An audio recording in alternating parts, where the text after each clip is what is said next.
Palabra. Por favor, acompáñame. Señor, te damos gracias en este día por todo lo que nos has permitido vivir. Gracias, Señor, por cada una de las actividades que nos permites desempeñar y en las que nos permites habernos desarrollado. Te pedimos, Padre, en el nombre de Jesús, que tú tomes el control, Señor, en este tiempo de esta clase, que sea tu bendita palabra la que podamos estudiar, Señor, y lo que podamos ver el día de hoy, Señor, venga de tu corazón. Por favor, te pido, Padre, que tú nos hables y que tú nos dirijas, mi Señor. En el nombre de nuestro Salvador Jesús. Amén y amén. Bien, como yo lo mencionaba en otra clase o en la clase anterior, algo que a mí en lo personal me generaba como mucha duda es la idea de saber que cuando estudiamos el tabernáculo, podemos saber que el tabernáculo es un lugar en el que no todas las personas podían entrar y que solamente una vez al año entraba el sumo sacerdote hasta el lugar santísimo, como aquí está ilustrado, hasta el lugar santísimo.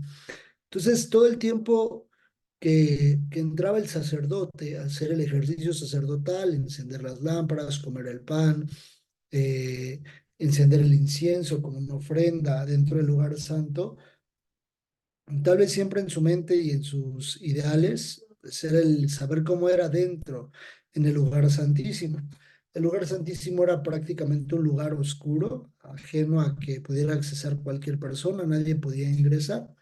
Pero sabemos en la Biblia que dice que el tabernáculo se iba moviendo o lo iban moviendo conforme la nube de la presencia de Dios se iba moviendo. Entonces, en el estudio de esos datos, para mí era muy interesante saber si que no podían entrar sacerdotes estando en pecado, pero cómo si entraban personas a hacer el movimiento de todo el mobiliario del tabernáculo. Y bien, eso lo vamos a estudiar y eso se encuentra en la palabra de Dios. Estas eran los responsables, un poco así como estaba ubicado.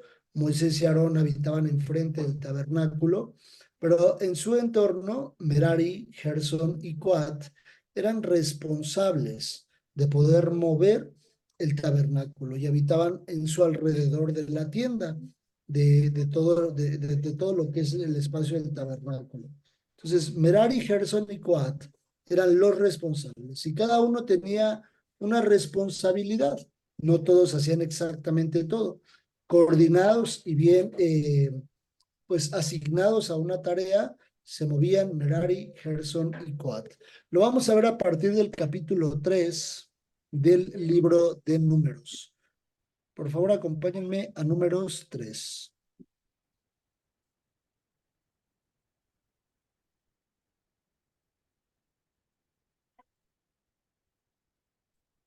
Números capítulo 3.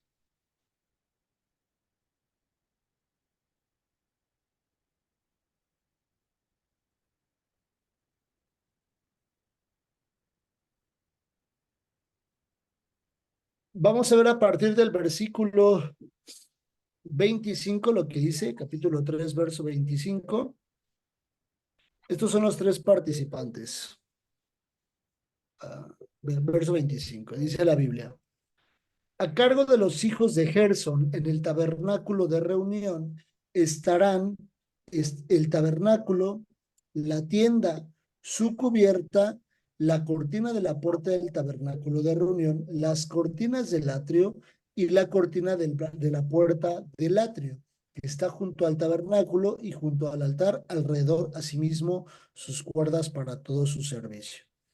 Entonces, a cargo de Gerson, de los gersonitas, iba a estar el desmontar la tienda, su cubierta, lo que ya vimos, todas las tablas de alrededor, la cobertura, la cortina de la puerta del tabernáculo de reunión, las cortinas del atrio y la cortina de la puerta del atrio, que está junto al tabernáculo y junto al altar alrededor. Asimismo, sus cuerdas para todo su servicio.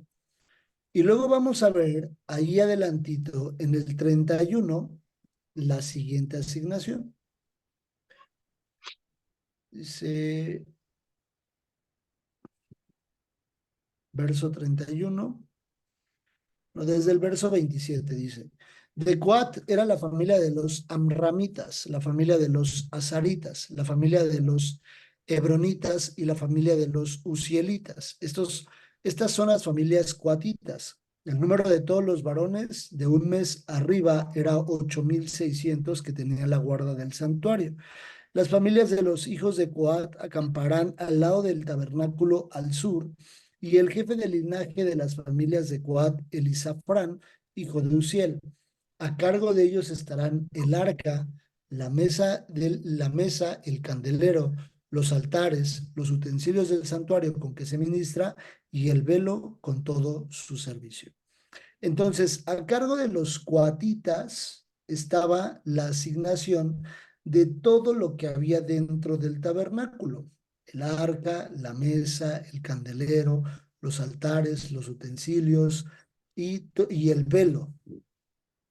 Y cuando vamos leyendo esto decimos, bueno, pues los coatitas sí eran responsables de mover el arca estaba en el lugar santísimo. ¿Cómo era que pues, ellos, incluso sin ser los sacerdotes, cómo podían entrar? Por supuesto había así una asignación de parte de Dios, y ahorita vamos a ver lo que dice más adelante. Verso 36.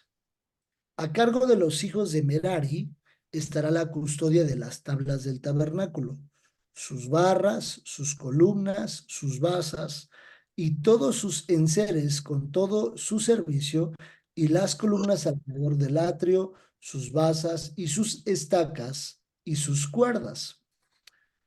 Es interesante, perdón, que todos tenían que actuar coordinadamente. O sea, ¿qué pasaba si llegaba Merari a quitar las tablas del tabernáculo? Pues quedaba todo descubierto y no podían, o sea, todo se iba a ver hacia adentro. Entonces, había que hacerlo de manera adecuada y con mucha coordinación. Vamos a ver un poco, para que la imaginación la echemos a volar mucho más. Ahí adelantito, en el capítulo 4 dice la Biblia, tareas de los levitas. Y vamos a ver un poco cómo sucedía esta actividad.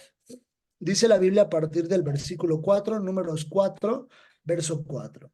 El oficio de los hijos de Coat en el tabernáculo de reunión, en el lugar santísimo, será este. Cuando haya de mudarse el campamento, vendrán Aarón y sus hijos y desarmarán el velo de la tienda y cubrirán con él el arca del testimonio. Y pondrán sobre ella la cubierta de las pieles de tejones y extenderán encima un paño todo de azul y le pondrán sus varas.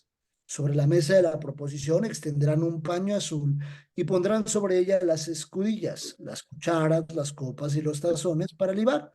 Y el pan continuo estará sobre ella. Y extenderá sobre ella un paño carmesí y lo cubrirán con la cubierta de pieles de tejones y le pondrán sus varas. Tomarán un paño azul y cubrirán el candelero del alumbrado, sus lamparillas, sus despabiladeras, sus platillos y todos sus utensilios del aceite con que se sirve. Y lo pondrán con todos sus utensilios en una cubierta de pieles de tejones y lo colocarán sobre unas parihuelas. Sobre el altar de oro extenderán un paño azul y lo cubrirán con la cubierta de pieles de tejones y le pondrán sus varas. Y tomarán todos los utensilios del servicio que hacen uso en el santuario y lo pondrán en un paño azul y los cubrirán con una cubierta de pieles de tejones y los colocarán sobre unas parihuelas. Quitarán la ceniza del altar y extenderán sobre él un paño de púrpura y pondrán sobre él todos sus utensilios, todos sus instrumentos de que se sirve: las paletas, los garfios, los braseros y los tazones, todos los utensilios del altar, y extenderán sobre él la cubierta de pieles de tejones y le pondrán además las varas. Y cuando Aarón y sus hijos, y cuando acaben Aarón y sus hijos de cubrir el santuario y todos los utensilios del santuario, cuando haya de mudarse el campamento, vendrán después de ellos los hijos de Coat para llevarlos, pero no tocarán cosa santa, no sea que mueran. El sumo sacerdote y los sacerdotes debían entrar previamente, ellos sí estaban autorizados, y cubrir todos los utensilios. Los cubrían los que sí conocían, los que podían entrar de continua al lugar santo, cubrían todo muy, muy cuidadosamente, porque la Biblia dice algo: no sea que al momento de trasladarlos, no sea que los cuatitas vayan a morir por estar tocando alguno de los elementos. Eran tan cuidados, eran tan estrictos con la funcionalidad y con lo que significaba cada uno de los elementos, que hasta en estos mínimos detalles Dios tuvo cuidado de ellos para que no muriera alguno de ellos. Dice, estas son las cargas de los hijos de Coat en el tabernáculo de reunión. Hasta ahí los coatitas eran los responsables de poder desplazar, ejecutar y realizar toda la encomienda para hacer el movimiento del mobiliario.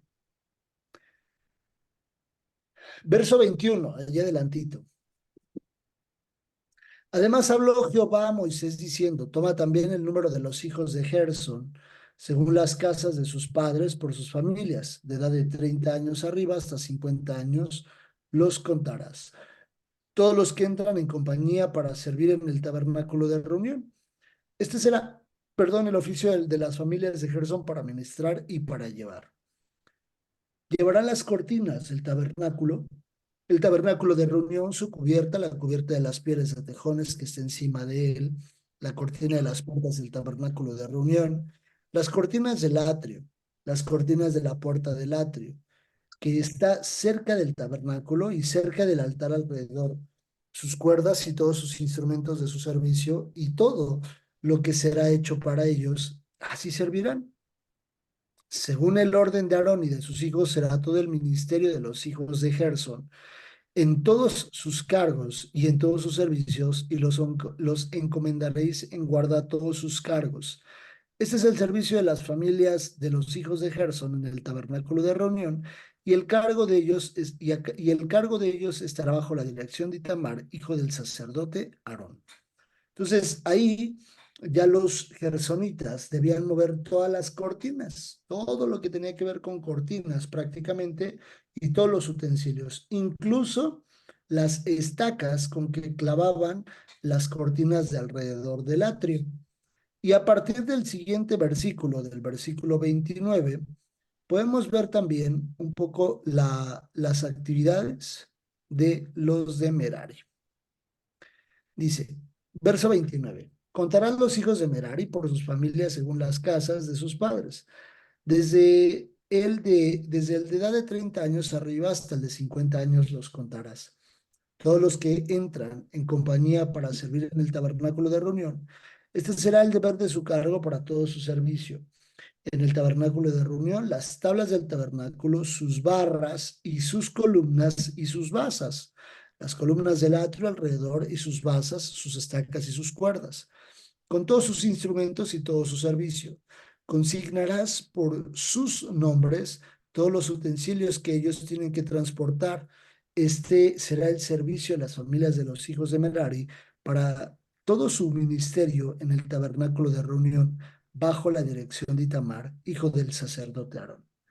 Era muy interesante, algo que yo no he visto en la Biblia, pero un poco como me deja ver la Biblia, que era la secuencia, es que entraba el sumo sacerdote, o en ese tiempo Aarón, junto con los sacerdotes, cubrían todos los utensilios, y después llegaban los cuatitas a tomar los elementos y ya los empezaban a transportar. Pero de repente, pues no se tropezaban entre ellos, o no se hacían tropezar en el servicio unos a otros, y entonces llegaban los de Gerson a quitar toda la cobertura, todas las telas, y luego los de Merari a quitar todo. Pero creo entender yo que para poder ingresar los elementos, primero tenía que estar montado el tabernáculo. Entonces, yo creo que el trabajo que hacían tanto Merari y Gerson era un trabajo sumamente ágil, porque ellos recogían todos sus elementos posteriormente a Coat y al final Coat tenía que terminar metiendo los elementos al tabernáculo. No lo sé con exactitud cómo se coordinaban unos con otros, pero creo que era un trabajo excepcional de coordinación entre los de Merari, Gerson, Coat, incluyendo al sacerdote, sumado a que hay versículos en la Biblia que nos dice que de un momento a otro podían instalar ahorita, y a los minutos otra vez se estaba moviendo la nube. Y exacto, se tenían que mover. No había opción como de, bueno, ya se movió la nube, pues ahí mañana nos movemos. No, se tenían que mover. Y entonces, estos hombres eran los responsables de mover cada uno de los elementos. ¿Cuáles eran esos elementos? Por ejemplo, el arca del pacto. El arca del pacto, que una arca, básicamente una caja, lo podemos describir así como una caja con dos varas en los extremos.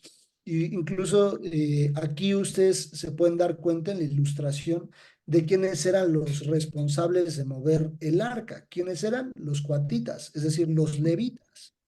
Cuando David quiere traer el arca que había sido secuestrada por los filisteos y que les había causado estragos en sus regiones, primero la trae en un carrito, arrastrado por el carrito por unos como toros, digamos, ¿no? Y ahí es donde muere Usa. Después se reivindica David y empieza a hacer las cosas de manera diferente, las hace correctamente y entonces manda a los levitas a traer el arca del pacto. Para ese tiempo ya el arca ya no estaba propiamente dentro del lugar santísimo, pero básicamente es una caja donde adentro había tres elementos. Esta caja cubierta por el propiciatorio, dentro de esta tapa, la tapa que estaba en la parte superior, en la parte superior había dos arcángeles, que ya les mencionaba yo que los arcángeles son pues del alto más rango, de uno de los rangos más altos de ángeles que hay en el cielo, y que hacen la figura de salvaguardar y cuidar constantemente los elementos que estaban dentro de la caja. Las varas que atravesaban por los anillos que estaban en sus laterales era justamente para apoyo y transporte. Incluso la mesa de los panes, diferentes elementos, también como el altar de oro, pues tenían estas varas para poderlos trasladar de un lugar a otro. Estaba hecha de madera de acacia y cubierta de oro. Todos los elementos que hay dentro de la tienda, dentro del tabernáculo, principalmente el arca, todos están hechos de madera de acacia y cubiertos de oro. La madera de acacia les mencionaba que habla de la humanidad de Jesús y el oro habla de la divinidad de Jesús. Éxodo 37:1, ahí en Éxodo 37:1, hubo dos hombres que cuando Moisés subió al monte y Dios le mostró en la nube que lo envolvió, le mostró el tabernáculo. Es interesante que Dios le mostró a Moisés exactamente cómo era el tabernáculo. Por eso le dice, tienes que hacer el tabernáculo como te fue mostrado. Cuando Moisés subió al monte, el tabernáculo y todos los elementos le fueron mostrados. Aparte, qué memoria fotográfica de Moisés de poderlo replicar exactamente igual después de que lo había visto. Y asigna a dos hombres, a Bezaleel y a Oliab, AHO. A Oliab los asigna para desempeñar las principales actividades y coordinar y ejecutar todo lo necesario para levantar el tabernáculo. Pero este hombre específicamente, Bezaleel, es quien participó en la construcción del Arca del Pacto. Bezaleel. El objetivo del Arca del Pacto era justamente, ahí se reunía el sumo sacerdote. Cuando veamos el tema del Yom Kippur, veremos un poco lo que hacía dentro de este lugar, en el arca, porque llenaba, bueno, no llenaba, sino que había mucha sangre ese día de la expiación. Y el arca del testimonio, o el arca del pacto, también recibía mucha sangre en ese momento, haciendo la figura del perdón de los pecados en esa situación. El arca del pacto tenía tres elementos dentro de sí. El maná, que nos habla de la provisión de Dios, que es el pan provisto por Dios. La vara de Aarón, que es la única vara que reverdeció. Y eso nos habla del respaldo. Y las tablas del pacto, por supuesto, nos habla de su palabra hacia con nosotros. Entonces, la provisión, el respaldo y la ley o su palabra hacia nuestras vidas. Entrando al tabernáculo, al lugar santísimo del lado derecho, se encontraba la mesa de los panes de la proposición. Los panes de la proposición eran, bueno, una similitud, eran como 12 tortas similares a estas, 6 y 6 de cada lado. La mesa era pues prácticamente como una mesa, un poquito más pequeña como las conocemos. Tenía sus dos varas que atravesaban a los costados. Y algo interesante es que esta mesa tenía una cornisa, es decir, como una salidita hacia arriba, que se ve aquí un poco ilustrada. Y eso hace referencia a que el pan no debía caerse, pero mucho menos las moronitas del pan que se comía el sacerdote tenían que caerse, sino que siempre el pan tenía que permanecer arriba y se tenía que consumir en su totalidad. Estas 12 tortas eran formadas así justamente 6 de un lado y 6 del otro. Nos hablan esas 12 tortas, por supuesto, de las 12 tribus de Israel, o es la figura principal. Estas 12 tortas o estos 12 panes tenían como hoyos cuando los hacían. En su labor tenían hoyos. Entonces, eso también nos habla mucho de lo que Jesús dijo: yo soy el pan de vida. Cuando ellos, los sacerdotes, están haciendo este ejercicio y están consumiendo el pan, yo creo que alguna vez alguno pudo haber dicho: ¿por qué tendríamos que comernos este pan, no? Pero es exactamente ese pan la figura de Jesús, el que dice: yo soy el pan de vida. En diferentes versículos, en diferentes pasajes en los cuatro evangelios, Jesús lo menciona: yo soy el pan de vida, y el que viene a mí no tendrá hambre ni sed, mucho menos sed jamás. Estos tenían hoyos, los orificios, y también hace referencia a que Jesús fue perforado. Fue al momento de la crucifixión, el pan de vida fue crucificado y fue pues perforado para poder ser clavado en la cruz. Del lado izquierdo, entrando al tabernáculo, a la tienda, del lado izquierdo, enfrente de la mesa de los panes de la proposición, estaba el candelero de oro, o algunos también lo conocen como el amenorá. El amenorá es el nombre más bien como hebreo que le dan al candelero. Por supuesto, el candelero es una figura de Jesús cuando habla de que Él es la luz. Sin embargo, hay una referencia muy específica. Habla del Espíritu Santo, este candelero. Tenía 6 brazos, 3 a un costado, 3 a otro costado, un brazo central que sobresalía entre los otros. Cada uno, hay una explicación muy extensa, porque algo que me llama mucho la atención es que este candelero fue hecho o era hecho a una sola pieza. No es como que soldaban los brazos. A una sola pieza de oro, este sí está hecho de oro, a una sola pieza fue formado. Y tiene sus copas, tenía unas más bien unas manzanas por aquí ilustradas. Y este candelero era encendido en las noches, todos los días, para alumbrar la oscuridad. Porque recordemos algo importante: que ante la oscuridad, Jesús siempre será nuestra luz. Cuando Jesús vino a la tierra, Jesús mostró el tener estas virtudes. Le ponemos que los conocemos como el Espíritu, pero son virtudes que tenía dentro de sí. El espíritu del Padre, por supuesto, el espíritu de sabiduría, de inteligencia, de consejo, espíritu de poder, espíritu de conocimiento y espíritu de temor a Jehová.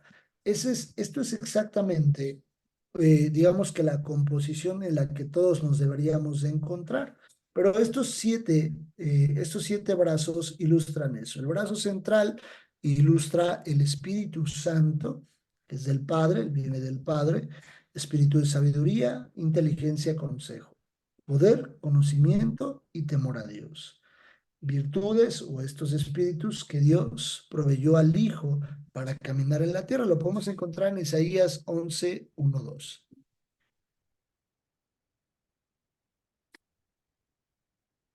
El altar de incienso. Este es el tercer elemento que había dentro de, el lugar santo. Previo a ingresar al lugar santísimo, así como lo vemos aquí en la ilustración, este también estaba hecho de madera de acacia. Era como un cuadrado o como un cubo hacia arriba. Y este altar se distinguía porque hay dos altares en el tabernáculo, el altar de bronce y el altar de incienso. En el altar de bronce se hacían todos los sacrificios y se quemaba la grosura de los animales. Pero en el altar de incienso, solo una vez al año intervenía para hacer un sacrificio.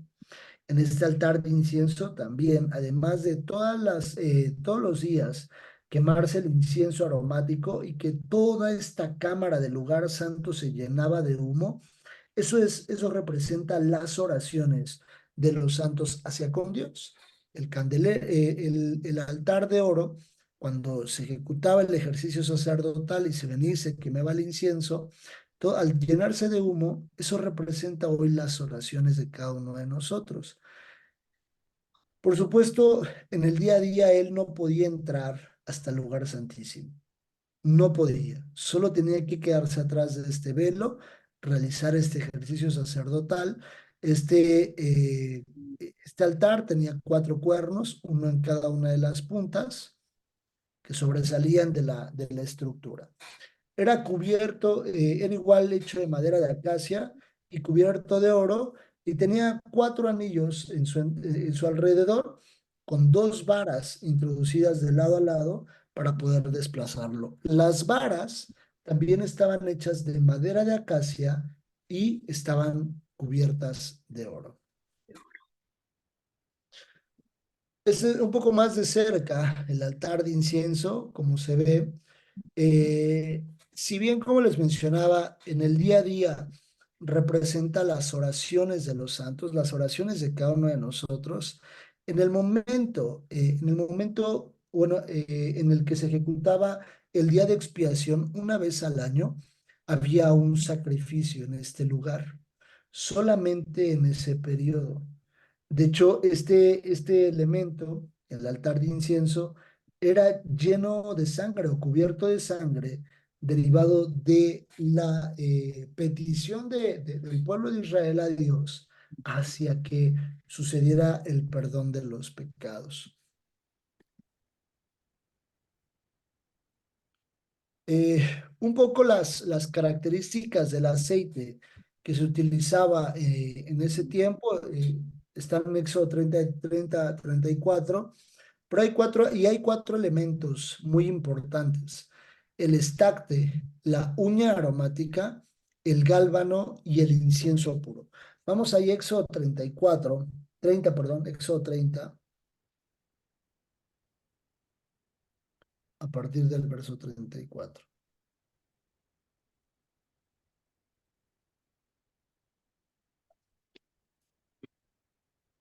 Voy a leer un poco como antetexto desde el 22 para traerlo a la luz del versículo. Habló más Jehová a Moisés diciendo: tomarás especias finas de mirra excelente, excelente 500 ciclos de canela aromática, la mitad, esto es 250 de cálamo aromático y 250 de casia, 500 según el ciclo del santuario, y de aceite de olivas un hin. Y harás de ello el aceite de la santa unción superior, ungüento, según el arte del perfumador, será el aceite de la unción santa. Con él ungirás el tabernáculo de reunión, el arca del testimonio, la mesa con todos sus utensilios, el candelero con todos sus utensilios, el altar de incienso, el altar del holocausto con todos sus utensilios y la fuente y su base.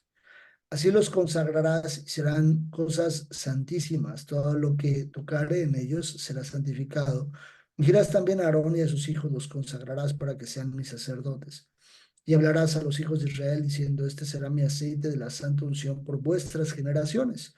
Sobre, sobre carne de hombre no será derramado, ni haréis otro semejante conforme a su composición, santo es, y por santo lo tendréis vosotros. Cualquiera que compusiere ungüento semejante y que pusiere de él sobre extraño, será cortado de entre el pueblo.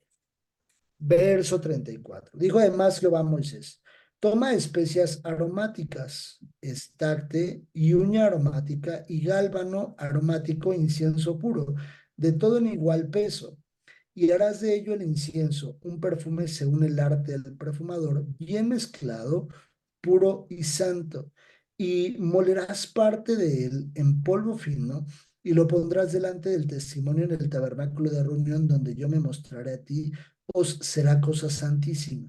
Como este incienso que harás, no os haréis otro según su composición, te será cosa sagrada para Jehová.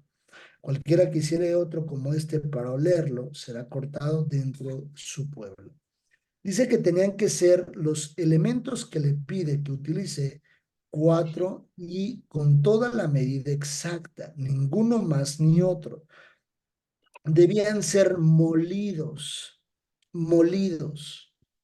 Dice, y todo en igual peso, y harás de ello un incienso, un perfume según el arte el arte del perfumador, bien mezclado, puro y santo, y molerás parte de él en polvo fino y lo pondrás delante del testimonio. Estacte es un aceite muy oloroso que significa alabanza espontánea. Vean estos cuatro elementos que están implícitos en la oración. Uña aromática. La uña aromática se encontraba en cierto tipo de mariscos únicos del Mar Rojo, que triturada desprendía un aroma muy agradable e implica la alabanza incluso en medio del dolor. Es interesante que un marisco tenga un elemento que puede desprender un olor agradable. Normalmente si nosotros hacemos eso con, no sé, el caparazón de un camarón o no sé, cualquier cosa, pues creo que huele a marisco, ¿no? Huele a pescado. El gálbano era una planta de la India y que al moler soltaba una resina de sus hojas. Y el incienso puro de color blanco y amargo, y refiere a todo lo que tiene que ver con su santidad y pureza de Jesús. Acá, lo que yo quiero compartirles es lo importante y lo delicado que era realizar esta actividad. Es exactamente lo equivalente a cuando nosotros tomamos un tiempo para orar y buscar a nuestro Dios en oración. Cuando le elevamos una oración, no es como que Dios está esperando solamente una oración como de Padre, gracias, te doy bendito, bla, bla, bla, sino Dios espera que sea una oración con diferentes elementos que puedan llegar a sus oídos y que sea agradable delante de Él. Todos estos elementos mezclados en una misma proporción producían un olor grato, que es exactamente a lo que hoy, o exactamente lo que hoy equivale a la santidad. Cuando el hombre se ha determinado en vivir en santidad e integridad, es exactamente el mismo olor que desprende en su vida hacia con nuestro Dios. Este es el altar de incienso. Ya no vamos a alcanzar a ver el altar de bronce, pero algo que quiero que como actividad para casa, si me pueden ayudar a trabajarlo, no para enviar, no para entregar, no, sino como para estudiarlo, que ustedes lo tengan en sus notas, tres elementos que son importantes o tres conceptos que hay que tener bien claros y nos van a ayudar mucho para la siguiente clase. ¿Qué es expiación? ¿Qué es redención y qué es santificación? Mucho más allá del concepto per se, yo lo que quisiera es que plasmaran o sea, con sus propias palabras. ¿Qué entiendo yo por expiación? Estúdienlo, por supuesto, léanlo, véanlo en un diccionario bíblico, en la Biblia, véanlo, o sea, estudien el concepto, pero no el concepto que a mí me gustaría que escriban en su cuaderno, no es exactamente el mismo que está ahí, sino el concepto de lo que ustedes están entendiendo por qué es expiación, qué es redención y qué es santificación, ¿vale? No es para entregar, no es para hacer un trabajo bonito como ustedes siempre lo hacen, solamente es para tenerlo ahí y estudiarlo para que nos ayude en la siguiente clase. La siguiente clase vamos a ver el altar de bronce, porque ya vemos todos los elementos que hay dentro del tabernáculo. La siguiente clase vamos a ver la última parte del tabernáculo, que son los elementos fuera, pero algo Yo- interesante que sucedía en este lugar, en el tabernáculo. ¿Mencionó algo mi hermana Pau? No estaba viendo que es expiación, redención y santificación. Y el Exacto, otro así es, hermano, por favor. y el Nada otro más son hermano esos es, tres conceptos. gracias. Sí, solo esos, ¿vale? Perfecto. ¿Alguna duda o comentario? ¿Todo claro? Excelente. Muy bien, muy bien. Bueno, por favor, acompáñenme a dar gracias a Dios. Vamos a orar. Dios, te damos gracias. Gracias por llevarnos, Señor Jesús, en este viaje por el tabernáculo. El ir y ver, Señor, cada uno de los elementos. Imaginar, Señor, e ilustrar lo que significa hoy en nuestras vidas. Que podamos nosotros, Señor, pisar el lugar santísimo constantemente. La oportunidad que nos da, Señor, de acercarnos hasta ti. Te pedimos, Dios, que siempre le demos el valor que requiere, Señor, tu presencia. Que no sea algo común para nosotros, algo a lo que incluso por costumbre hagamos, sino que siempre, Señor, siempre llevemos en el corazón que hubo hombres sacerdotes que pisaron la tierra, Señor, en ese tiempo y tal vez nunca conocieron tu arca, Señor. Tal vez nunca pudieron entrar a ese lugar santísimo. Y hoy a nosotros, Señor, tenemos abiertas las puertas de 24 horas. Por favor, te pido, Padre, en el nombre de Jesús, que tu palabra quede sellada en nuestro corazón y que podamos vivir siempre siendo agradables a ti. Te entregamos este tiempo dándote honra, gloria y alabanza en el nombre de nuestro Salvador Jesús. Amén y amén. Bien, Amén. les mando un fuerte abrazo y primero Dios, nos vemos el próximo martes. Que Dios los bendiga. Cuídense mucho, por favor. Gracias. Gracias, igual. Bye, Diga. bye. Gracias a Dios. Chao.